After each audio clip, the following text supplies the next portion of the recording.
Ben's perfectly ironed and lint-free blazer catches my attention before he does. I mean, the thing is impeccable.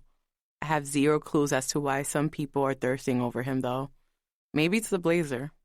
I get that it's catching some attention. Even though they're on the Uniform Purchase website, no one really gets them around here. It suits him, though, so good for him, I guess. I fast-walk towards him, saying thank you to the first-year students who didn't come to the table, but say happy birthday now that I am walking past them. The accumulation of voices sends static into the processor. Although I have had these for most of my life, my doctor claims my brain hasn't gotten used to too many noises at the same time. I rub my ear a bit to alleviate the tension. Ben is sitting at the edge of a long lunchroom table. His shoulder tensed, too close to his neck as he reads. One of his hands is under his chin, and his legs are extended under the table. I can see the top of his head, the hair on it a bit spiky, like it's just been freshly cut. And I wonder if he went to a barbershop in preparation for coming to Julia de Burgos High. Despite the people sitting on the other side of the table, Ben is alone. Lonely, I hear a voice correct me. As I get closer to him, I begin to feel the loneliness like a knot underneath the skin before it bruises. Hey, Ben, I say, sitting across from him. He looks up at me with a coldness that only warms up to sadness after a moment or two. Hi, he replies. His cheeks grow red, and his ears seem to be burning out of nowhere. He shifts his green eyes back to his Kindle. Can we step outside real quick, I ask. He shrugs, puts his Kindle away, and follows me. He takes wide steps to the double doors, and I try to keep up, bringing the straps of my new Telfar up to my shoulder.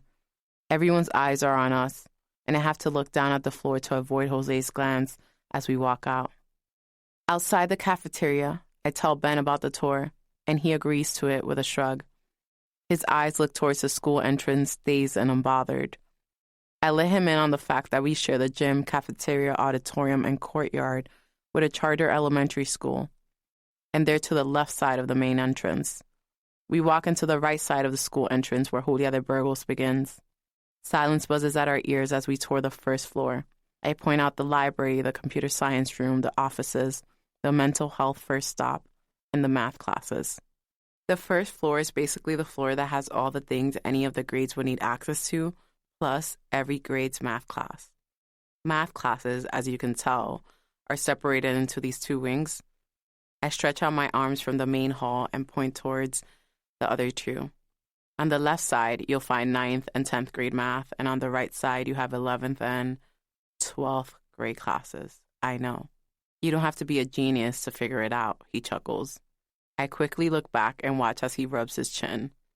I turn around, hold the door to the staircase open for him so that we can go up to the second floor, and roll my eyes. I am not doing this for him, but for myself, so he can be an asshole all he wants. On the second floor, I point out bathrooms and then move to the first wing towards our left. Do you want to show me your schedule so that I can tell you what classes you should definitely know? I ask. He takes out a neatly folded paper from his back pocket. His hands are clammy as I accidentally touch them to get the schedule.